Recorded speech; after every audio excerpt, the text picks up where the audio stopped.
फर्रुखाबाद के मोहम्मदाबाद कस्बा में एक गेस्ट हाउस था।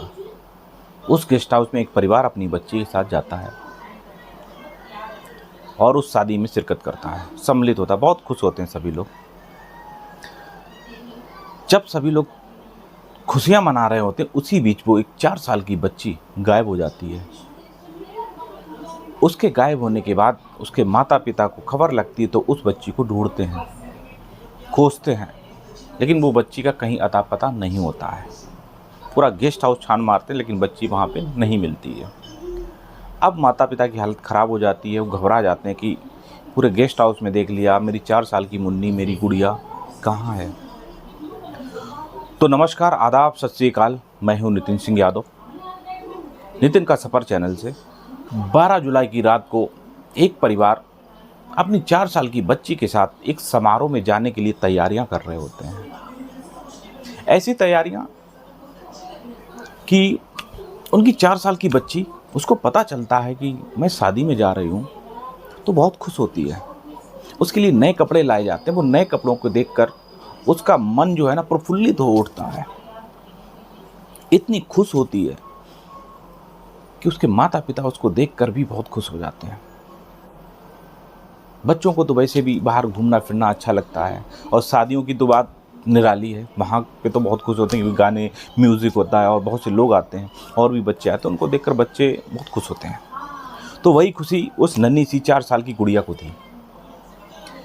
अब वो गुड़िया अपने कपड़ों को देखती है तो बहुत खुश होती है। तो उनको पहनकर शीशे के सामने खड़ी होती है और अपने आप को देखती है तो फुदकने सी लगती है, और अपने पापा से पूछती है, पापा, मम्मा, मैं कैसी लग रही हूँ? तो पापा कहते हैं, बेटा बहुत अच्छी लग रहे हो, और तुम्हारे कपड़ों से ज़्यादा मेरी गुड़िया बहुत अच्छी लग रही है। इतना सुनते ही वो बहुत खुश हो जाती है और निकल पड़ते हैं शादी के लिए। वो मोहम्मदाबाद में एक गेस्ट हाउस होता है, तो वहाँ पे सभी लोग जाते हैं और गेस्ट हाउस के अंदर एंटर करते हैं।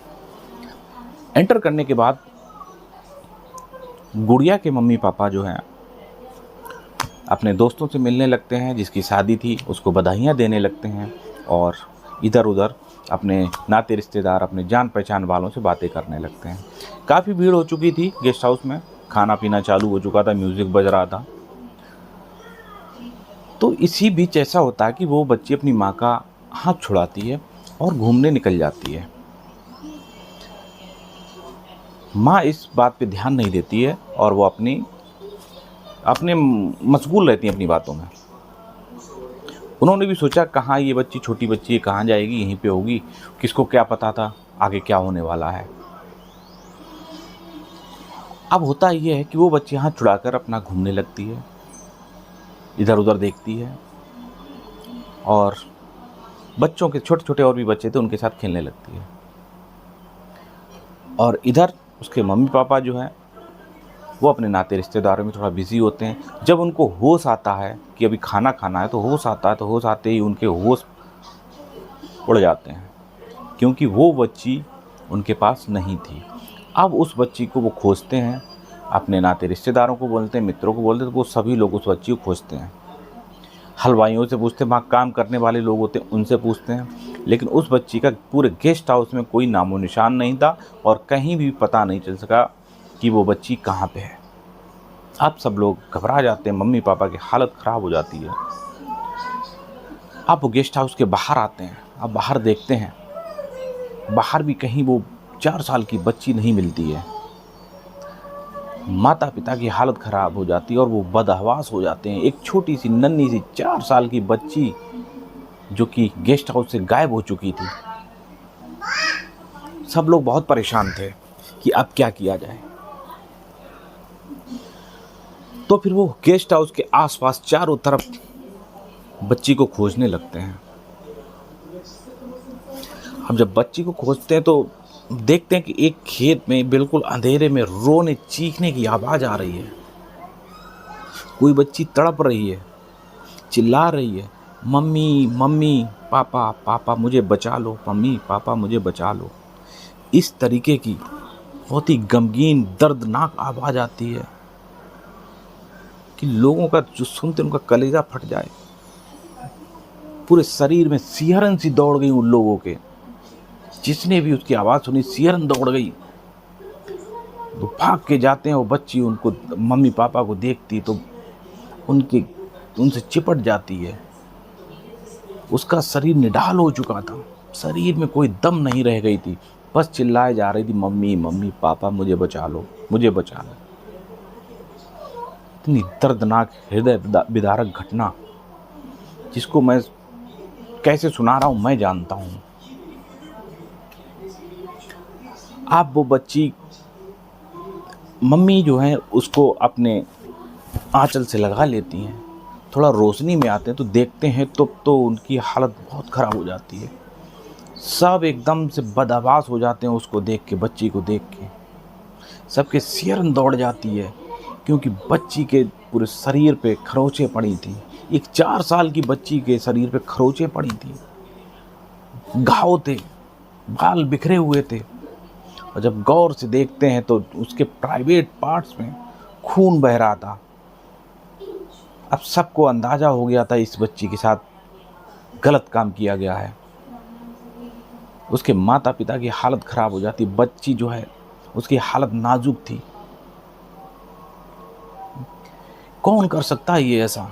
कहाँ से ऐसे दरिंदे आते हैं? तुरंत पुलिस आती है। पुलिस आने के बाद बच्ची को तुरंत एक सरकारी हॉस्पिटल, लोहिया हॉस्पिटल में भर्ती कराया जाता है, जहां उसकी हालत गंभीर थी। उसका इलाज चल रहा है अभी। और जिन्होंने ये हरकत की, दरिंदगी की, उनकी खोजबीन जारी है, लेकिन अभी तक कोई सुराग नहीं मिल सका है। लेकिन ऐसे दरिंदे 4 साल की बच्ची तक नहीं छोड़ते हैं, 3 साल की बच्ची तक को नहीं छोड़ते हैं। कहाँ से ऐसे दरिंदे आते हैं? इस समाज में कैसे उनकी जगह पड़ी है? आजकल हम ही को नहीं पता कि हमारे साथ बैठा हुआ इंसान दरिंदा होगा। हैवानियत उसके अंदर भरी पड़ी होगी। राक्षस रूपी ये लोग हमारे समाज में घुसकर बैठे हुए हैं, जिनकी नज़रें हमारी छोटी छोटी बच्चियों पे।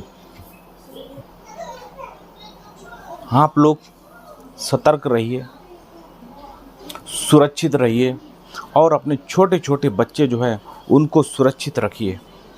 किसी भी अनजान आदमी के पास नहीं जाने दीजिए। भीड़ भाड़ वाले इलाकों में उनका हाथ थाम के रखिए, या तो उनको लेके ना जाएं या उनका हाथ थाम के रखें।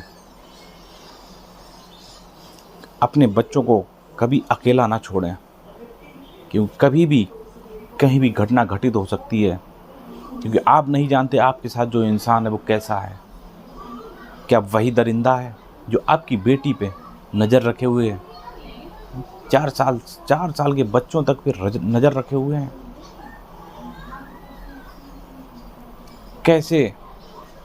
कैसे हम और आप इन जैसे लोगों को भरोसा कर लेते हैं?